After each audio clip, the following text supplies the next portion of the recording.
Halo teman-teman, perkenalkan nama saya Stefano Tuntua.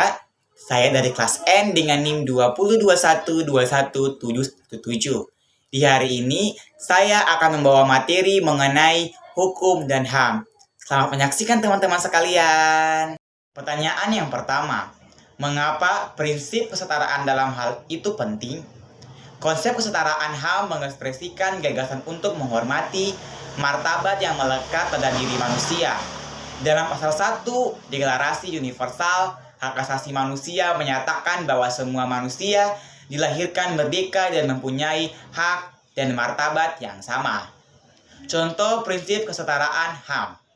Kesetaraan dalam gender, di mana saat tidak ada ketimpangan dalam hal sosial politik antara laki-laki dan perempuan. Yang kedua, mengapa prinsip non-diskriminasi merupakan prinsip yang sangat penting, tetapi sampai dewasa ini diskriminasi masih ada?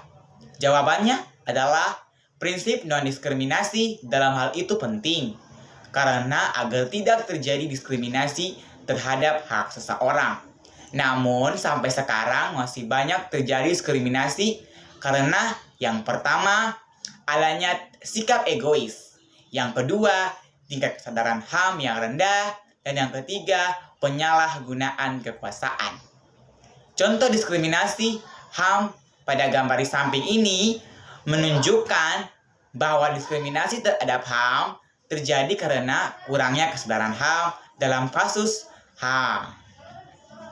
Yang berikut, dalam kasus HAM, kewajiban negara tidak dilaksanakan. Dalam perlindungan hak asasi manusia, kewajiban petinggi negara sangatlah penting karena menjadi jaminan bagi masyarakat dalam melindungi hak asasi mereka. Namun sampai sekarang ini, kewajiban negara dalam melindungi hak kurang dilaksanakan dengan baik. Sebagian dari wakil rakyat masih mementingkan diri sendiri dan kurang mempedulikan masyarakat. Sehingga sampai sekarang di mana-mana masih terjadi yang namanya pelanggaran hak asasi manusia. Contoh akibat dari kewajiban negara yang kurang baik. Akibat dari kurangnya kewajiban negara dalam HAM sehingga sering terjadi yang namanya demokrasi seperti pada gambar di samping ini. Pertanyaan berikutnya, prinsip universal yang diperhadapkan dengan prinsip partikularitas. Universalisme menyamakan HAM sebagai hak yang mendahului sistem politik, budaya, dan tatanan nilai lain. Partikularisme menganggap bahwa kebudayaan adalah sumber legitimasi HAM.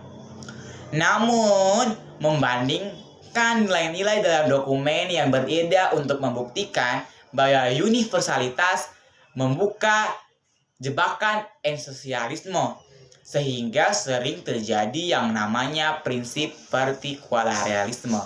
Yang berikutnya, prinsip tidak dapat dibagi menekankan keterkaitan dengan instrumen.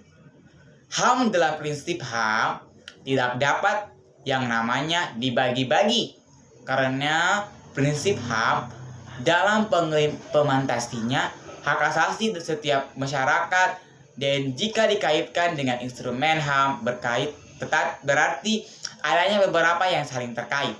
Yang pertama, hak tidak dapat derogasi. Yang kedua, hak memiliki batasan atau tidak berlebihan. Yang ketiga, deklarasi penghapusan diskriminasi hak asasi manusia yang dilakukan tidak sesuai dengan harkat dan martabat. Hak asasi manusia haruslah diperlakukan sesuai dengan harkat dan martabat karena kedua hal ini tidak dapat dipisahkan.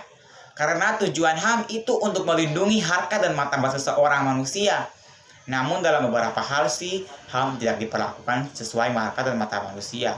Melainkan sebaliknya, masih kurang. Sehingga sampai sekarang masih terjadi pelanggaran hak asasi manusia di tengah-tengah masyarakat. Contohnya, contoh HAM yang tidak diperlakukan sesuai harkat dan martabat manusia. Pada gambar di samping merupakan salah satu contoh di mana warna kulit masih menjadi salah satu alasan mengapa HAM tidak memenuhi harkat dan martabat manusia. Sekian video pembelajaran saya. Saya mengucapkan terima kasih banyak bagi teman-teman karena sudah menonton. Semoga bisa menjadi pelajaran yang baik bagi teman-teman sekalian. Terima kasih.